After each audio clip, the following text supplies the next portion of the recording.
धन्यवाद मान्यवर, आपने इस महत्वपूर्ण बिल पे मुझे अपनी बात कहने का मौका दिया। मान्यवर, ये बिल कुल मिलाकर है क्या?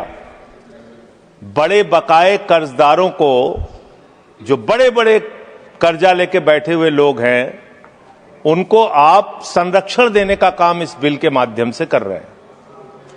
और मैं इसको इस रूप में भी कहूंगा कि बैंकों में आम आदमी का पैसा जमा है मान्यवर, किसान का, मजदूर का, कर्मचारी का लाखों करोड़ रुपए जमा रहता है। वो पैसा आप गरीब आदमी को नहीं देते, उनके रोजगार के लिए नहीं देते, एमएसएमई सेक्टर के लिए नहीं देते। वो पैसा उठा के आप अपने चंद पूंजीपति मित्रों को दे देते हैं। जिन मित्रों से आप पीछे से चंदा लेते हैं और धंधा देते हैं, उन मित्रों को आप पैसा दे देते हैं।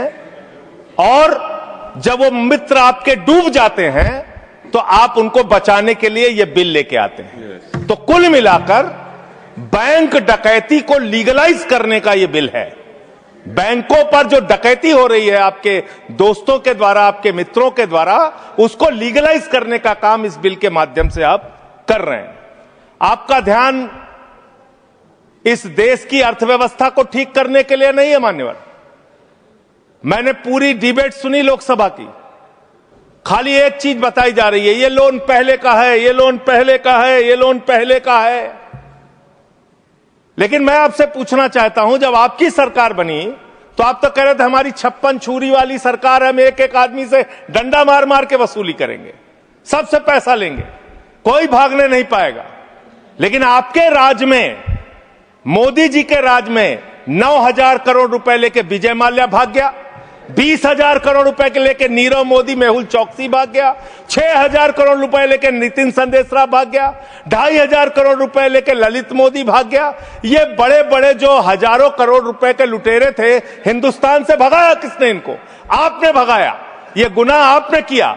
इसलिए आपको देश की अर्थव्यवस्था को ठीक करने का आपकी मंशा नहीं है।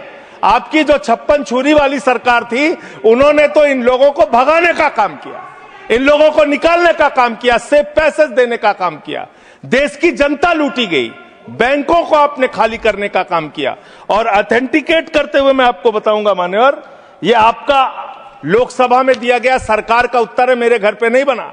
इसमें आप लोगों ने साफ तौर पे बताया है कि आपने करीब करीब 70% कर्जा 5,44,000 करोड़ में से मात्र 1,60,000 करोड़ रुपए आपने कर्जा वसूला और बाकी सब का सब आपने माफ कर दिया। ये तो बड़ी अच्छी स्कीम है आपकी, बहुत अच्छी स्कीम है। यही स्कीम आप किसानों के लिए लाइए, यही स्कीम आप मजदूरों के लिए लाइए, रेहड़ी पटरी वालों के लिए लाइए, छात्रों के लिए लाइए, छोटे दुकानदारों के लिए लाइए। और कहिए कि अगर 1 लाख रुपए किसी किसान का बाकी रहेगा, 30,000 रुपए दे दे, उसका बाकी कर्जा माफ। कहिए कि अगर 1 करोड़ रुपए किसी दुकानदार का, छोटे व्यापारी का माफ रहेगा, बकाया रहेगा, उससे 30 लाख रुपए लेके 70 लाख रुपए माफ। क्योंकि यही काम तो किया है आपने। आंकड़े पढ़ रहा हूं मान्यवर, ध्यान से पूरे देश को सुनना चाहिए क्या है आपकी असलियत। आपने भूषण स्टील का 54,000 करोड़ रुपए कर्जा बकाया था, 42,000 करोड़ रुपए आपने वसूला, 23% आपने माफ किया। एसआर का, भूषण स्टील का 57,000 करोड़ रुपए बकाया था, 35,000 करोड़ वसूला, 38% आपने माफ किया। 8,000 करोड़ रुपए ज्योति स्ट्रक्चर्स का बकाया था, 55% आपने माफ किया। 91,000 करोड़ जीएचएफएल का बकाया था, 60% आपने माफ किया। भूषण पावर का 48,000 करोड़ रुपए बकाया था, 19,000 करोड़ रुपए वसूला, 60% माफ किया। इलेक्ट्रो स्टील्स का 14,000 करोड़ रुपए बकाया था, 5,000 करोड़ रुपए लिया, 62% आपने माफ किया। मोनेट इस्पात का 11,500 करोड़ रुपए बकाया था, 2,800 करोड़ रुपए वसूला, 75% कर्जा आपने माफ किया। एमटेक का 13,500 करोड़ रुपए बकाया था, 2,700 करोड़ रुपए वसूला, 80% आपने माफ किया। आलोक इंडस्ट्रीज का 30,000 करोड़ रुपए बकाया था, 5,000 करोड़ रुपए वसूला, 83% आपने माफ किया। लैंको इंफ्रा का 47,000 करोड़ रुपए बकाया था, 5,300 करोड़ रुपए आपने वसूला, 88% कर्जा आपने माफ किया। वीडियोकॉन का 46,000 करोड़ रुपए बकाया था, 2,900 करोड़ रुपए वसूला, 94% कर्जा आपने माफ किया। एबीसी शिपयार्ड का 22,000 करोड़ रुपए बकाया था, 12,000 करोड़ रुपए वसूला, 95% आपने माफ किया। आपने श्रीवास्तव इंडस्ट्रीज का 4800 करोड़ रुपए बकाया था, 320 करोड़ रुपए आपने वसूला, 95% कर्जा आपने माफ किया। मान्यवर, अभी हमारे मित्र पूछ रहे थे हेयर कट क्या है, हेयर कट क्या है, हेयर कट क्या है। हेयर कट का तो मतलब था मामूली सी छूट देनी है, ज्यादा वसूलना है। आपने तो पूरा गर्दन कट कर दिया, पूरा गर्दन कट, यानी कि बड़ा हिस्सा कर्जे का माफ कर दिया और मामूली हिस्सा कर्जे का आपने वसूला। और अगर मैं आपसे ये कहूं कि इसमें आपने रिश्वतखोरी की, भ्रष्टाचार किया, चंदा लेके धंधा दिया, आपने एक ही खाली कंपनी का नाम लूंगा, भूषण स्टील का, जो टाटा को गई, 1500 करोड़ रुपए का चंदा भारतीय जनता पार्टी को टाटा से इलेक्टोरल बॉन्ड और बाकी चीजों के नाम पे आपको मिले हैं।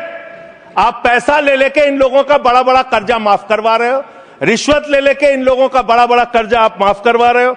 आपका ध्यान देश की अर्थव्यवस्था ठीक करने में नहीं है, पूंजीपतियों को खाली हर तरह से फायदा पहुंचाने में है। एक गाना था मान्यवर, तू जहां जहां चलेगा मेरा साया साथ होगा।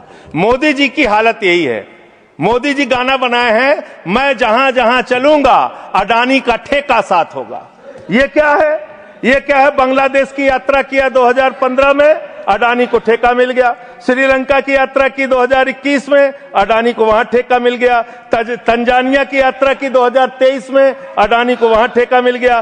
केन्या की यात्रा की 2023 में, अडानी को वहां ठेका मिल गया। नेपाल की यात्रा की 2023 में, अडानी को वहां ठेका मिल गया। मलेशिया में 2017 में यात्रा की, अडानी को वहां ठेका मिल गया। 2018 में सिंगापुर की यात्रा की, अडानी को वहां ठेका मिल गया। सर दिखाई नहीं पड़ रहा हूं मैं सर, अडानी को वहां ठेका मिल गया। वियतनाम की यात्रा की 2024 में, अडानी को वहां ठेका मिल गया। इजराइल की यात्रा की 2017 में, अडानी को वहां ठेका मिल गया। तू जहां जहां चलेगा मेरा साया साथ।